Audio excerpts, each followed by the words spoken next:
गुरुर्ब्रह्मा गुरुर्विष्णु गुरुर्देवो महेश्वरः गुरुर्साक्षात् ब्रह्म तस्मै श्री गुरवे नमः। बहुत अच्छा जी, आपका मंच से सम्मान है। यूट्यूब पे हमारे सेवक लोग आपका दर्शन कर रहे हैं, देख रहे हैं। आप जो है भगवान की सत्संग से, संतों से प्रेम रखते हैं, श्रद्धा रखते हैं, तभी तो भगवान के कार्यक्रमों में आते हैं। सजनों, भगवान से प्रेम है तो सब कुछ है। फिर जय जय सीता राम। विराजे।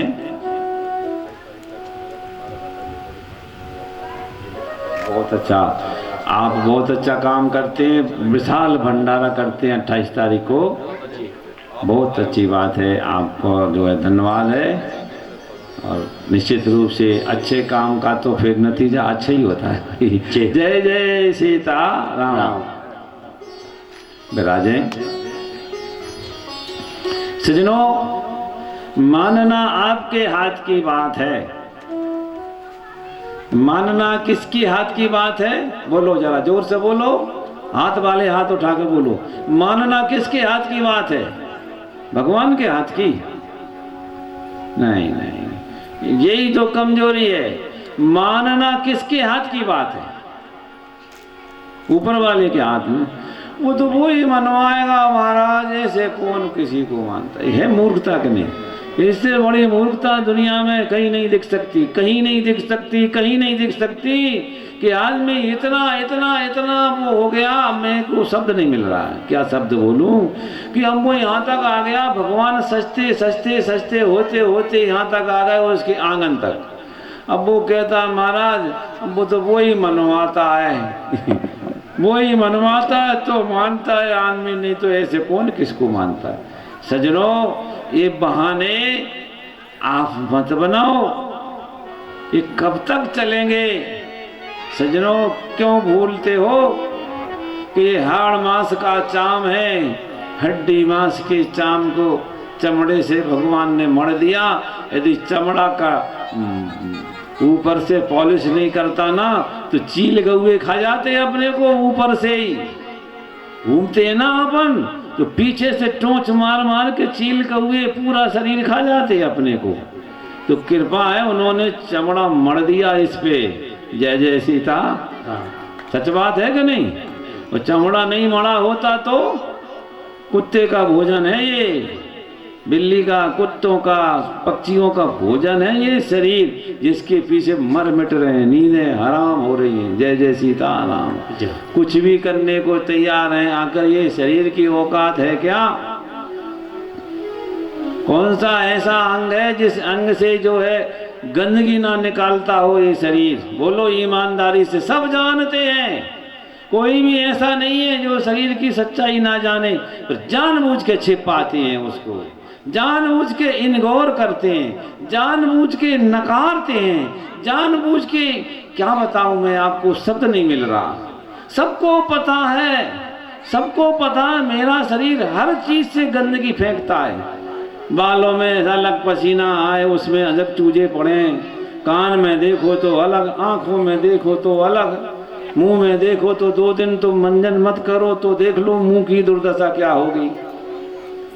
सुबह लोटा लेके सब देखते ही हैं। जय जय सीता। नहीं देखते क्या? नाक में देखो कि आंख में देखो कि कान में देखो, कि जिसके लिए हम बड़ा गुरूर करते हैं वो शरीर की औकात तो देख लो जरा एक बार। जय जय सीता। वो शरीर की औकात तो देखो। सजनों, क्या बताऊं मैं, अगर सच्चाई, अगर एक बार जिस आंख को देखकर हम नैनी और चंद्र मदनी कहते हैं, वो आंख में जब कीचड़ आता है तो अरे जल्दी कपड़ा साफ करो। कान में कीचड़, नाक में कीचड़, आंख में कीचड़, शरीर में पसीना, कहाँ कीचड़ नहीं है इस शरीर में? पर सजनों, फिर भी हम लोग इस शरीर को ही पकड़ के बैठे हैं। यही मैं हूँ, यही मैं हूँ, यही मैं हूँ। यही बीमारी है। भगवान कहते हैं तू शरीर नहीं है, तू शरीर नहीं है, मान जा, तू आत्मा है। ये अलग अलग है। शरीर और आत्मा कैसा है जी? बोलियो। अलग अलग। जैसे आपका कपड़ा और आप, आप और आपके कपड़े अलग अलग होते हैं कि नहीं होते? कि कपड़े ही आप हो? अच्छे कपड़ा पहन लिए तो उतारने का मन ही नहीं कर, हम तो कपड़ा ही हैं, पहन लिया तो पहन ही लिया। अरे सजनों, आप आत्मा हो, आप परमात्मा के साक्षात अंश हो, आप साक्षात ब्रह्म हो, भ्रम नहीं हो, ब्रह्म हो। हाँ महाराज, भ्रम नहीं, ब्रह्म साक्षात। पर क्या बताएं, हम तो ऐसा कपड़ा क्या मिल गया जी, कहीं सफेद कपड़ा है तो कहीं पीला कपड़ा है तो कहीं काला कपड़ा है। ये शरीर कपड़ा ही तो है। किसी का थोड़ा गुलाबी गुलाबी कपड़ा हो गया, गुलाबी नहीं है तो रगड़ के गुलाबी कर लिया। आजकल तो सब हो रहा है ना, तो कपड़े को तरह तरह की डिजाइनें हो रही हैं, कहीं काला कपड़ा, कहीं सफेद कपड़ा, कहीं पीला कपड़ा, कहीं लाल कपड़ा, कहीं गुलाबी कपड़ा।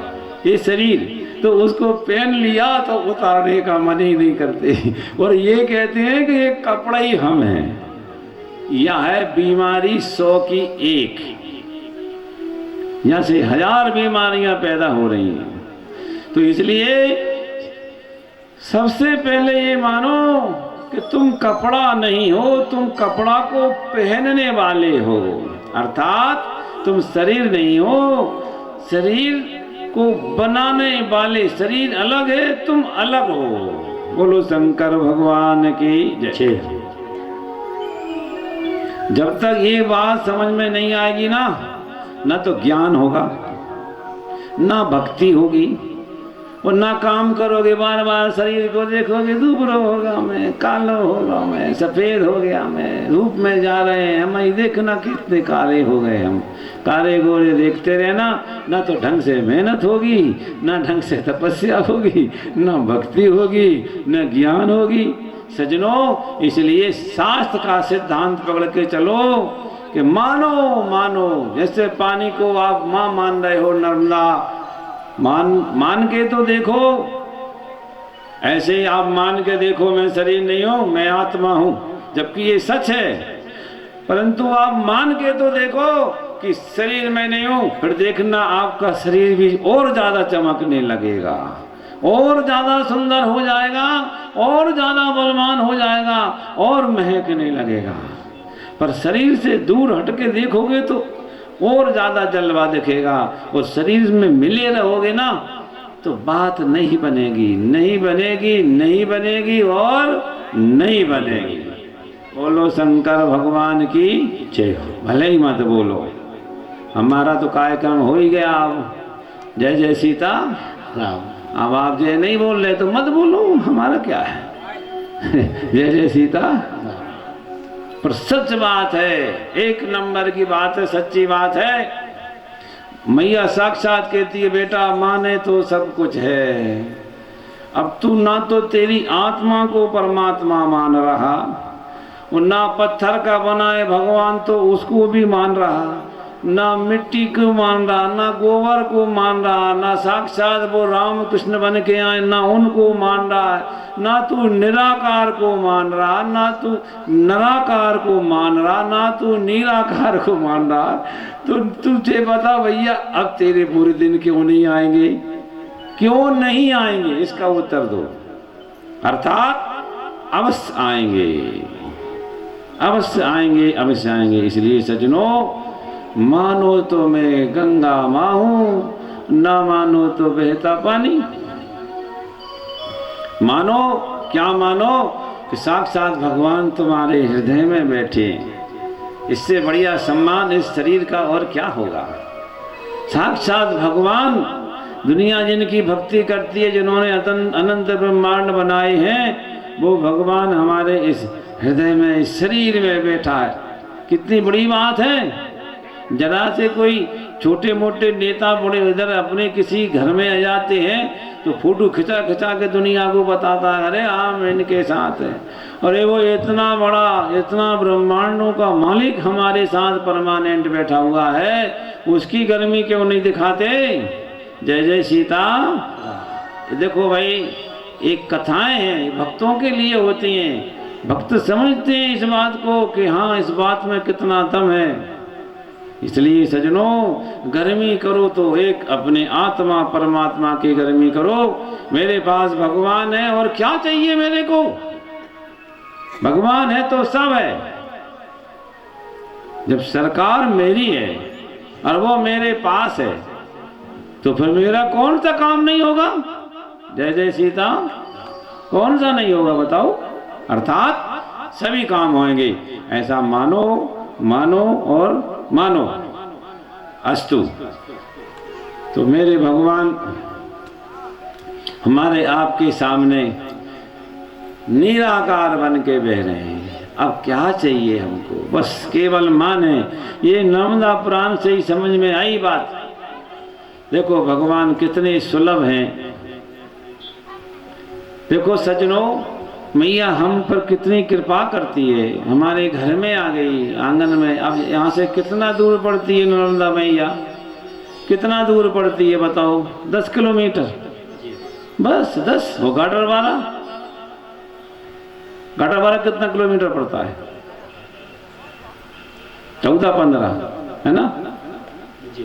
14-15 किलोमीटर गाडरवारा। और मैया कितने किलोमीटर पड़ती है? 10 किलोमीटर। गाडरवारा कितनी बार जाती हो, मैया के पास कितनी बार जाते हो? जय जय सीता। इसका भी जरा गलत लगाओ। हिसाब किताब तो एक एक पैसे का होता है नहीं होता। ये हिसाब माने हिसाब ईमानदारी से करो तो पता चला कि 10 बार तो चले जाएंगे गाडरवारा और मैया के पास तुम। और कुछ कुछ तो ऐसे महान महाशय हैं कि 6-6 महीने तक नहीं जाते मैया के पास। और कोई हो सकता है इससे बड़ा भी VIP कोटे का हो, वो कहे कि मैं 6 साल से ही नहीं गया महाराज। बोले जय जय सीताराम। तो सज्जनों अब बताओ, अब फिर परेशान क्यों ना हो। अर्थात ऐसा कभी नहीं। हमारे सामने साक्षात भगवान स्वयं। देखो इस नर्मदा जी में कैसे, अभी आपने सुना शिव जी कैसे आके बैठ गए अंदर माँ की गोद में कि कहीं भी हाथ डाल के पत्थर उठाओ शिव। नर्मदा का कंकड़ कंकड़ शंकर है। कंकड़, जिसका कंकड़ शंकर है उसका आदमी क्या होगा। कल्पना करो, कल्पना। जिसके नीचे, जिसके पास पड़ा हुआ कंकड़ शंकर है तो वहां रहने वाला आदमी क्या होगा, क्या होगा। सपोज कीजिए, सपोज, थोड़ी बहुत अंग्रेजी में भी समझ में चल दिया जाता है ना। सपोज कीजिए इसका कंकड़ शंकर है तो उस कंकड़ के ऊपर जो पैर रख के चल रहा है वो कौन होगा। अर्थात समझो समझो समझो कैसे भगवान शंकर मैया के अंदर समा गए। जब एक कथा और सुनाऊंगा मैं आपको जिसमें आप देखोगे भगवान विष्णु कैसे नर्मदा मैया में विष्णु भी समा गए। एक बड़ी सुंदर कथा सुनाऊं आपको सजनों। एक नलमेघ नाम का दानव था। इसका नाम था नलमेघ। इतना जबरदस्त ये पराक्रमी था। देखो जो कठोर श्रम करता है राक्षसों में, और जो थोड़ा मध्यम श्रम करता है वो राक्षस, जो कम श्रम करता है वो असुर, और जो कठोरतम श्रम करता है वो है दानव। दानव बड़े खतरनाक होते हैं। दानव जो है कठोरतम श्रम करता है। श्रम माने तपस्या, बड़ी कठोर तपस्या की उसने, उसको कहते हैं दानव। सजनों ऐसा वरदान पाया उसने कि कोई भी देवता मेरे को मार ही ना सके। देखो अंदर यदि पवित्र भावना नहीं है तो बड़ा हो के आदमी को बस यही लगता है कि मैं ही सबको मारूं, मुझे कोई ना मारे, मैं सबको मारूं और मुझे कोई ना मारे। ये प्रवृत्ति ही राक्षस है, मैं सबको मारूं। अर्थात दूसरा और व्याख्या कि मुझे कोई ना मारे और मैं सबको मारूं, मैं सबका अपमान करूं पर मेरा कोई ना करे अपमान, और मैं सबका करूं, मैं सबके काम बिगाड़ूं पर मेरा कोई ना बिगाड़े, मैं सबको गालियां दूं पर मुझे कोई ना दे। क्या तरीका है जी? अरे भाई, यदि आपके मन में ये इच्छा है कि मेरे को, तो आप अपने जैसा व्यवहार सबके साथ करिए ना। जय जय सीता राम। एक जैसा व्यवहार करिए, जो आपको पसंद नहीं वो दूसरों को भी पसंद नहीं होगा। सच बात है कि नहीं? इसलिए वैसा व्यवहार मत करो। और दानव उसे कहते हैं, दानव इसके अंदर बुरी भावनाएं हैं, जिसके विचार बुरे हैं, औरों के प्रति तुच्छ भावनाएं बना के बैठा है, नीच भावना बना के बैठा है, दुष्ट भावना बना के बैठा है, वो दानव। अब ऐसी भावना वाला अगर कितना ही तपस्या कर ले, कितना ही ऊंचा बढ़ जाए, एक दिन जरूर नष्ट होता है और होता है। अब ये नल में एक दानव भयंकर तपस्या करता है। तपस्या करके इसने साक्षात भोलेनाथ को प्रसन्न कर लिया। भोलेनाथ की एक आदत है, बाबा लोगों की प्राय आदत है, अकेले भोलेनाथ की ही नहीं, जितने भी साधु महात्मा है ना, सबकी एक आदत है। आपको बताऊं वो क्या, कि सेवक को आशीर्वाद देते हैं, चाहे वो कैसा ही हो। जय जय सीता राम। भैया मेरी सेवा कर रहा है, अभी मैं ये थोड़े देखूंगा कि ये कैसा है, कि ऐसा है, कि वैसा है, कि जैसा है। नहीं कहीं का कह दे बीजेपी का है कि कांग्रेस का है। जय जय सीता। ये बाहर का मैटर है। महात्मा ये नहीं देखेंगे। महात्मा क्या देखेंगे? मेरी सेवा करवा। संतों की सेवा जो करेगा, संतों से आशीर्वाद देंगे ही, मानो या ना मानो, उनका नियम है। देखो रामायण में लिखा है, सीतापति सेवक सेवकाई, कामधेनु से सरिस सुहाई। सैकड़ों कामधेनु की तरह वरदान देने वाली यदि कोई सेवा है तो वो है भगवान के सेवक की सेवा। भगवान के सेवक की सेवा इतनी विलक्षण चमत्कारी होती है कि जो भगवान से भी काम ना बन रहा हो ना, तो भगवान का सेवक कर देता है वो काम, भले ही मट्टो को। भगवान से भी ना बने ना काम। एक महात्मा थे बनारस में, उनका नाम था किन्नाराम। क्या नाम था बोलियो? किन्नाराम। उनके पास मालूम वो क्या कहते थे, मेरे पास वो केस लाओ, कौन सा, कि जो ना करे राम वो करे किन्नाराम। जैसे सीताराम। अब लोग उसको पागल समझे कि खिसके हैं भाई, बाबा लोग पराया क्या पता गांजा पिए हैं कि क्या है, कि भांग खाए हैं कि क्या है। अब वो ऐसी मस्ती में मस्त घूमे और बोले जो ना करे राम वो करे किन्नाराम। बड़ी आफत है। मतलब जो भगवान से ना हो रहा हो काम, वो मुझे बताओ। जय सीताराम। संतों की मस्ती है। अब कौन जाना इस बात को, पर जो गहराई में जानते हैं वो जानते हैं कि ये बिल्कुल सच बात है, 100%। भगवान तो फिर थोड़े बहुत कायदा कानून और प्रारब्ध भी देखते हैं कि इसका अगला पिछला दायां बायां क्या है, लेकिन संत तो भगवान के भक्त आपका कुछ नहीं देखते। वो तो सिर्फ ये देखते हैं कि ये मेरी सेवा करता है। जैसे माँ होती है ना, माँ बेटे की गंदगी नहीं देखती, पट उठा के गोद में बैठा लेती है। ऐसे ही संत महात्मा सिर्फ ये देखते हैं कि ये संतों की सेवा कर रहा है, ये भगवान की सेवा कर रहा है, ये भगवान की सेवा कर रहा है। देखो सब संतों की सेवा कर रहा है, इसने मेरी सेवा की है, मैं इसे वरदान दिए बिना नहीं जाऊंगा, नहीं जाऊंगा, नहीं जाऊंगा, चाहे ये कैसा ही हो। ऐसा संतों का नियम होता है सजनों। इसलिए वो जानता था कि बाबाओं की उपासना करो तो उसने हमारे भोले बाबा को पकड़ लिया। और आज तक रिकॉर्ड में देख लो, जितने भी राक्षस हो दानव असुर है, जो भोले बाबा को ही पकड़ते। उन्हें पता है, उन्हें पता है कि हम जैसों को झेलने वाला दूसरा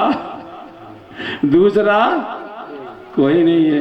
ये तो भोलेनाथ ही झेल पाएंगे हमको, क्योंकि हमारे स्वभाव है उच्छृंखल, हमसे गलतियां होना है कई। वो आदतें हैं ऐसी कि हमारी जी हरकतों को केवल भोलेनाथ ही एक ऐसे हैं जो हजम कर सकते हैं। क्यों कि अब तो भाई, इसलिए सजनों जितने भी राक्षस सब शंकर भगवान की तपस्या करते हैं। एक बार क्या हुआ कि नर्मदा किनारे जाके तपस्या करने से बहुत जल्दी सिद्धि होती है। शिवप्रिय मेकल शैल सुतासी सकल सिद्धि सुख संपत्ति राशि। ये जो नर्मदा मैया है ये शिवप्रिय तो है ही, मेकल शैल सकल सिद्धि, जितनी भी सिद्धियां हैं सकल सिद्धि, और जितने भी सुख हैं वो सारे सुख, सकल सिद्धि सुख, और जितनी भी संपत्ति हैं वो सारी संपत्तियों की राशि है। ये राशि माने ढेर, जो कभी खत्म ही ना हो। जैसे कभी चना की रास लगती है, कभी आपके इधर मसूर की, कहीं गेहूं की रास लग जाती है। इसका मतलब बहुत सारा अनाज इकट्ठा कर दो, उसको रास कहते हैं। किलो 2 किलो, क्विंटल 2 क्विंटल को रास नहीं कहते। ऐसे ही नर्मदा मैया के पास में सिद्धि, सुख और संपत्ति 3 चीजें, सिद्धि, सुख और संपत्ति, 3 चीजों की रास लगी है। रास मतलब कोई कितना ही भर ले जाए पता ही नहीं चलता। रास में कोई किलो 2 किलो ले जाए क्या पता चलेगा। हजारों लाखों क्विंटल के गेहूं की रास लगी हो खुले में, और कहीं गैया इधर उधर से 1-2 मुंह मार जाए तो पता लगेगा क्या। ऐसे ही भगवान मैया के पास में शिवप्रिय मेकल शैल सुतासी सकल सिद्धि सुख संपत्ति राशि भरपूर पड़ी हुई है। ये रामचरितमानस में लिखा है। नर्मदा पुराण में तो है ही, स्कंद पुराण में मेरे व्यास जी कह ही रहे इसको, और हम भी कह रहे हैं कि ये है। और महात्मा लोग देखो कितने नर्मदा किनारे ही बैठ बैठ के तपस्या करते हैं। क्यों करते हैं? अपने लोग भी तो नर्मदा किनारे वाले हैं। फर्क क्या हो रहा है? समझो समझो और समझो। सजनों, नल में एक दानव ने भगवान शंकर की तपस्या की, और बाबा जी की सेवा करने वाला कभी खाली हाथ नहीं जाता। बाबा प्रसन्न हुए, बोले वरदान मांगो। तो वो दानव कहता है महाराज मुझे ऐसा वरदान दे दो कि कोई भी मुझे ना मार पाए, कोई भी देवता मुझे मार ही ना पाए, ऐसी शक्ति दे दी। ठीक है भैया, तुमने सेवा की, ले जा, दे दिया। अब क्या हुआ सज्जनों, शक्ति पाने के बाद में इंसान बनता है। पहले जब तक शक्ति नहीं आई तब तक तो वो इंसान होता है, मानव होता है। वो पावर आने के बाद वो दानव बन जाता है। जय जय सीता राम। जैसे आजकल के नेताजी, हाँ जी महाराज, यूट्यूब पे सुन रहे हैं सब, जब वोट लेने होते हैं तो पूरी तरह से इंसान बन जाएंगे। हर बच्चे से, हर गरीब से, हर व्यक्ति से पर्सनल मिलेंगे और बड़े प्यार से बात। और कोई दिक्कत तो नहीं है, कोई बात तो नहीं है, अरे आया करो, बैठा करो, कोई दिक्कत तो हम काहे के लिए। चुनाव के पहले तो आप ये देख लो, हर गरीब को देखेंगे, हर गरीब को मिलने वाला तो बहुत बड़ी बात। जब वही श्रीमान जी चुनाव जीत के और जब वो विधायक और मंत्री बन जाते हैं, फिर तुम देखना उनके मिलने का रंग ढंग। जय जय सीता। अरे भैया, फिर तो उनकी गाड़ी तक खड़ी नहीं होती आपके मकान के पास में, उनकी तो छोड़ो कि मेरी। और मालूम सोच क्या करते हैं, कहीं मैंने किसी के मकान के सामने गाड़ी खड़ी कर दी ना तो मेरा प्रभाव का इस्तेमाल कर लेगा वो। लोग कहेंगे उसके मकान के सामने मंत्री जी की गाड़ी खड़ी। इसका मतलब गाड़ी भी खड़ी नहीं करेंगे। ऐसा मतलब भगवान जाने ऐसा का प्रभाव मिल गया इनको। ये समझते हैं हम ब्रह्मांड के मालिक बन गए। 5 साल की सबरी सरकारें होती हैं यार दाऊ, काय को इतने लंबा चौड़ा सोचता है। सबरी सरकारें चाहे किसी की हो 5 साल की तो होती हैं, लेकिन महाराज फिर तो महाराज देखो उनकी सेवा की बातें। तो शक्ति आया, पावर आया कि बस उन्होंने कंधे उचकाए और कॉलर तानी सीधी, फिर तो महाराज वे है तो कोई है ही नहीं है। इनको कहते हैं राक्षस। हाँ जय जय सीता। ऐसा जो भी हो, मैं भी हूं तो मैं भी राक्षस हूं। ऐसा मैं भी हूं तो मैं भी राक्षस हूं। ऐसी प्रवृत्ति जिसकी होती है, सावधान, उसे वरदान मत देना। वरदान माने वोट, सुन लो खुल के, चुनावी साल भी है। वरदान देना माने वोट देना। तो जिनकी प्रवृत्तियां ऐसी हैं उनसे तो दूर ही से। समझ गए एक बार, भैया ऐसे वरदान मत दे देना, नहीं वरदान पे के सबसे पहले आक्रमण आप ही के ऊपर होगा। बोलो शंकर भगवान की जय। सजनों, इन नल में एक दानव को वरदान दे दिया है और इसने शक्ति पाके सजनों सबसे पहले वही काम किया। और जो सुनो, एक बात ध्यान से सुनना, जो सही शॉट आदमी होते हैं ना, जो सीधे होते हैं, सरल होते हैं, दवाया उन्हीं को ही जाता है।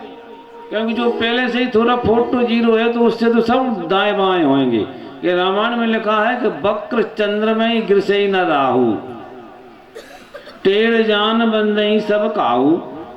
वो टेढ़ा है ना तो सब हाथ जोड़ते हैं, और उसको राहु भी किनारा कर जाता है। क्यों कि टेढ़ा है, इसको नहीं खाना। लेकिन जब वो सीधा हो जाता है चंद्रमा तो राहु खा जाता है उसको। और जब चंद्रमा टेढ़ा होता है ना तो कुछ नहीं कर पाता। तात्पर्य ये है, सीधे सरल जो सही इंसान होते हैं ना, वो इन्हीं को ही रगड़ा जाता है सब जगह। जय जय सीता राम।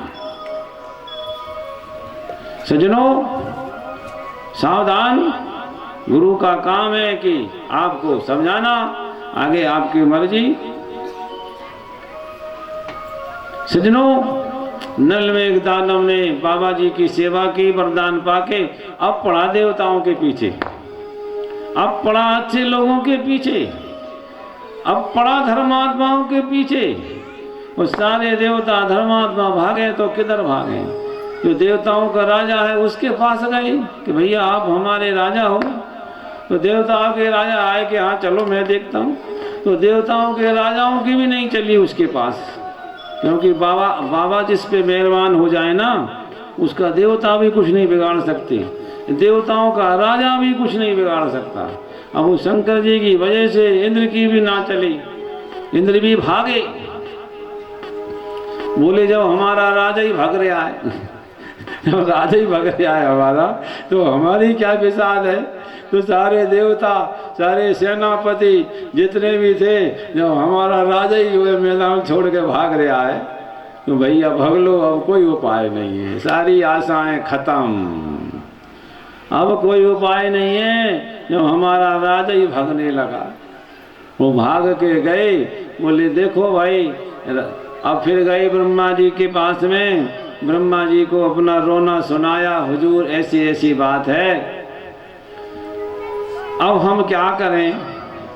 ब्रह्मा जी को दया आई, बोले बच्चों तुम अच्छे इंसान हो, अच्छे लोगों की मदद करना चाहिए, पर मैं नहीं कर पाऊंगा, क्योंकि मेरे अंतर्गत जो होगा वो इसको नहीं मार पाएगा, ऐसा वरदान है। तो जो मेरे कानून से बाहर हो वो इसे मार देगा।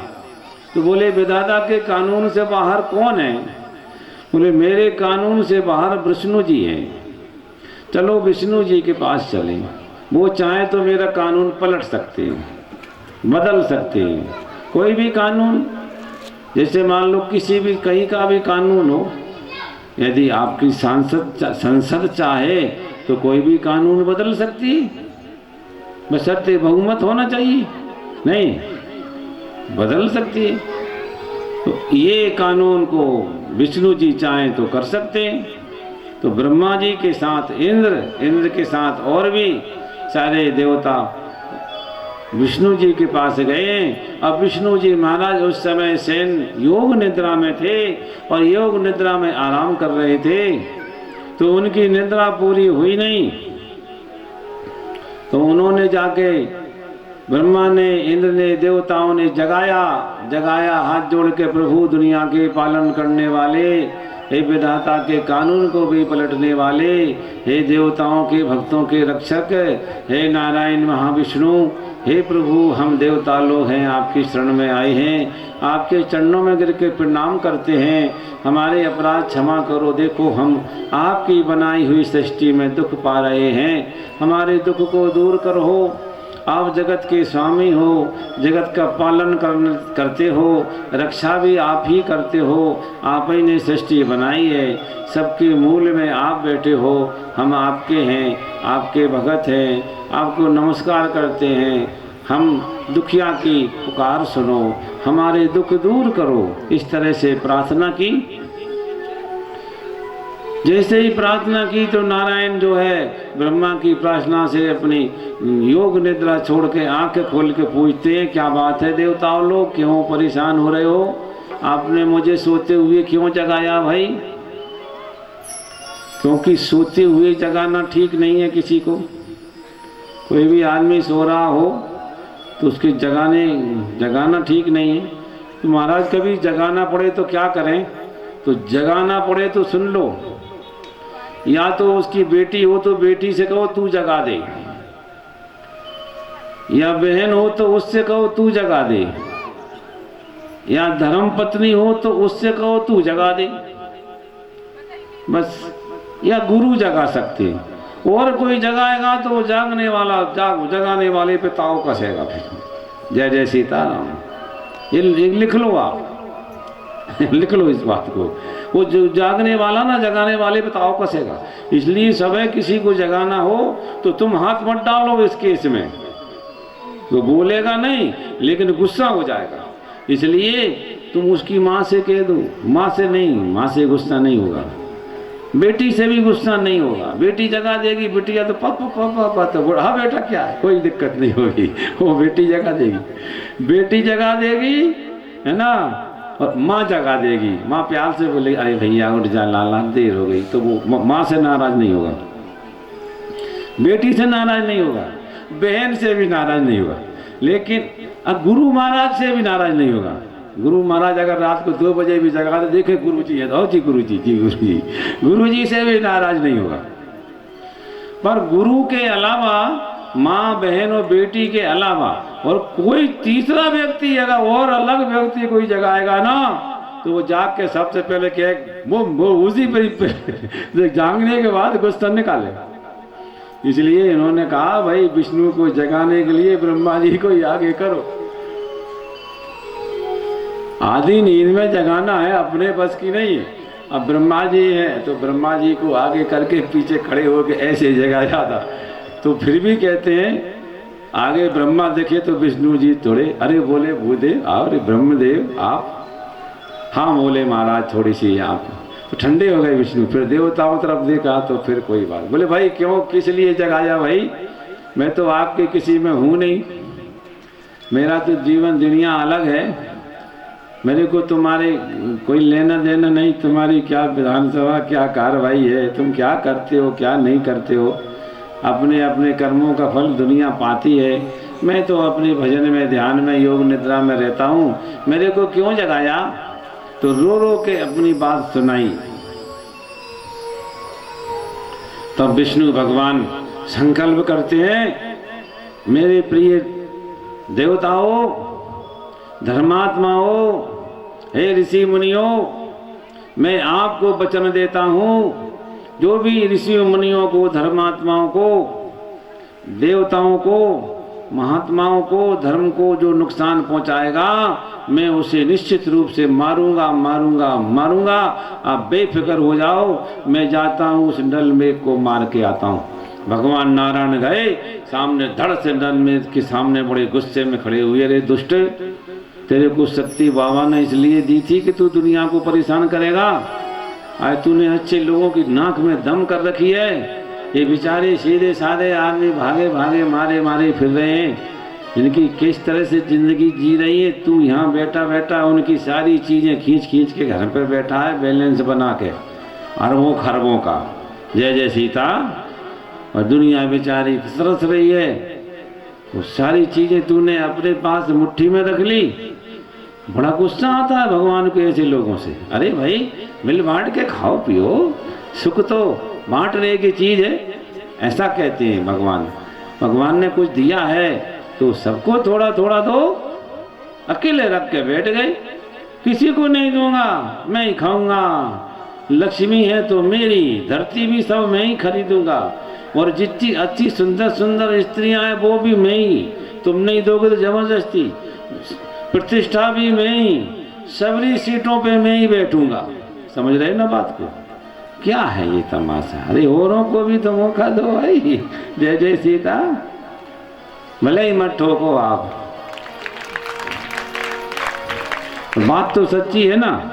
हम इसलिए बोल लेते हैं कि हमें ना वोट मांगना ना नोट मांगना, तो हमारा कोई क्या है, भजन करना है तो कहीं भी हो जाएगा। जय जय सीताराम। कोई षड्यंत्र भी करेगा तो क्या करेगा, ज़्यादा से ज़्यादा जेल ही ले जाएगा। तो वहाँ आराम से भजन करेंगे, रोटी पानी की झंझट और खत्म हो जाएगी। जय जय सीता। क्या है वहाँ, कोई भजन पूजन यहाँ करना वहाँ करना।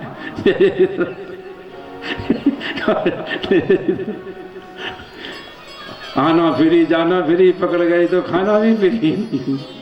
तो इसलिए महात्मा जैसा निर्भय कोई नहीं होगा। कोई इज्जत का डर रहता है लोगों को, इसलिए कि कल को भाई समाज में ये करना वो करना, चुनाव लड़ना, और महात्माओं की बदनामी कर भी दोगे तो उनका क्या नुकसान हो जाएगा? कोई नुकसान नहीं। दुनिया में आज से होता आ रहा है, कोई घाटा नहीं हुआ। ठीक है भैया, अपमान भी कर दिया तो हमारे बाप का क्या घाटा हो गया? कुछ नहीं। ठीक है, खराब है, ऐसे है, एड़े है, भेड़े है, जो भी कहना है कह लो, गाली दे दो, लो बाबा बैठे हैं भजन कर रहे हैं। भगवान ना रूठे। क्या जी, रब ना रूठे, चाहे भले ही सब रूठ जाए, सब रूठ जाए परवाह नहीं, पर रब नहीं रूठना चाहिए। रब माना ईश्वर, वो तो ईश्वर को देखते हैं। मैं तो अपने रास्ते पे चल रहा हूँ, अगर कुर्बान भी हो गया तो त्याग समझ लूँगा मैंने भगवान की सेवा में। जैसे मिलिट्री वाले वहाँ बॉर्डर पे खड़े होकर अपने को कुर्बान कर देते हैं, ऐसे ही संत लोग अब सोचते हैं कि भाई मैं भी भक्ति के लिए कुर्बान हो गया, भगवान के लिए कुर्बान हो गया, धर्म के लिए कुर्बान हो गया। एक दिन तो होना ही था, मरना तो था ही, जी तो लिया ही, और आगे जिएंगे तो वही दाल रोटी फिर खाएंगे, नया क्या है? जय जय सीता। नया ऐसा कौन सा सुख लूटना है भाई? ये दाल रोटी आज मिल रही है, आज खा ली, चाहे तो 10 साल और खाओ, वही स्वाद रहेगा, वही रोटी का, वही पानी का, वही नमक का, वही मिर्ची का। अब एक बार में ही संतुष्ट हो जाओ तो ठीक है। मिलना यही है, देखना था तो देख लिया, समझना था तो समझ लिया, अब जिए तो ठीक है, मरे तो ठीक है। अच्छे महात्माओं की सोच होती है जी, हम जैसे लोगों की नहीं, अच्छे महात्माओं की। तो सज्जनों वो निर्भय होते हैं, निर्भय होते हैं, उन्हें कोई डर नहीं रहता, किसी का भी नहीं रहता। फांसी पे भी उनको चढ़ा दिया जाए तो वो भगवान की लीला समझ के कोई बात नहीं, एक दिन तो वैसे ही मरना था, 10-5 साल पहले मर गए और क्या नहीं, 10-5 साल बाद मरते। जय जय सीता राम। सज्जनों बड़ा भगवान को, उस आदमी को देखकर बड़ी गुस्सा आती है जो औरों को बेचारों को सताता है, सारा माल पानी धर के बैठ गया और बस दुनिया चाहे जाए भड़ में, बहुत गुस्सा आती है भगवान को। वो क्रोध आया और नर में को धै तमाचल, कुछ समय तक तो उसने अपनी शक्तियाँ दिखाई। मेरे भगवान ने उसके जो भी दाव पेंच थे, जो भी शक्तियाँ थी, जो देवताओं की जो उसको मिली थी, तो वो उसने नारायण पर डाला। नारायण ने अपने प्रभाव से सब शक्तियों को काट दिया। जब कोई शक्ति नहीं बची तो नारायण ने फिर अपनी शक्ति का प्रहार किया, उसका राम नाम सत्य कर दिया और नल मेघ मारा गया। भगवान को श्रम था और कच्ची नींद में उठे थे, नींद भी पूरी नहीं हुई थी और श्रम भी हुआ। तो नारायण ने कहा कि अब बैकुंठ जाने में टाइम लगेगा, नर्मदा किनारे, नर्मदा जी की बोले यार नर्मदा जल में ही सो जाओ, है ना। तो मेरे नारायण जो है वो जहाँ वहीं पर सो गए। वो जलसाई नाम का तीर्थ है, जलाशयी, आपने सुना होगा, वो आप किनारे वाले हो, उसको चक्र तीर्थ भी कहते हैं लोग। उत्तर तट पे है, वो उत्तर तट पे है। चक्र तीर्थ भी कहते हैं, जलाशायी भगवान भी कहते हैं। वहाँ विष्णु नर्मदा जल में ही, जैसे क्षीर सागर में विराजते हैं, ऐसे ही जल में ही लीन होकर आराम फरमा रहे हैं। बोलो विष्णु भगवान की जय। बोलो जलाशायी भगवान की जय। तो वो तीर्थ जलाशायी नाम से प्रसिद्ध है आज भी। उत्तर तट पर ये तीर्थ है। कोई भी व्यक्ति उस जलाशायी तीर्थ पे जाकर भगवान विष्णु की पूजन करेगा, स्नान करेगा, धर्म पुण्य करेगा, हवन करेगा, पूजन करेगा, उसकी सारी आपदाओं को मेरे नारायण भगवान खत्म कर देते हैं और उसकी इच्छित वस्तु उसको प्रदान कर देते हैं। आज उस जगह की ऐसी महिमा है, स्थान स्थान की महिमा हुई है सज्जनों। इस प्रकार से चक्र तीर्थ में भगवान ने अपना निवास करके लक्ष्मी से संपन्न कर दिया उसको, और चारों तरफ आसपास का वातावरण बन गया, सुंदर माहौल बन गया। बड़ी भीड़ होती है, बड़े लोग आते हैं, आके वहाँ प्रणाम करके जाते हैं और वहाँ से अपनी दरिद्रता मिटा के जाते हैं। वहाँ पे दरिद्रता खत्म होती है, गरीबी खत्म हो जाती है उस तीर्थ में, क्योंकि वहाँ पर साक्षात लक्ष्मी नारायण भगवान विराज रहे हैं, और वो भी नर्मदा में और नर्मदा तट पर, और वो भी नारायण और नर्मदा जल में। शंकर तो नर्मदा जल में है ही, पर नारायण भी नर्मदा जल में लीन हुए उस जगह पर, इसलिए उस जगह की विशेष महिमा है। बोलो जलाशायी भगवान की जय। इस तरह से आपको ये कथा सुनाई जलाशायी भगवान की। जय जय सीताराम। आओ माई का एक भजन गाएं, फिर आगे कथा में प्रवेश करें। कि मेरी विनती यही है रे बरानी, कृपा बरसाए रखना माँ, कृपा बरसाए रखना। तू ही जीने का सहारा महारानी, जीने का सहारा महारानी।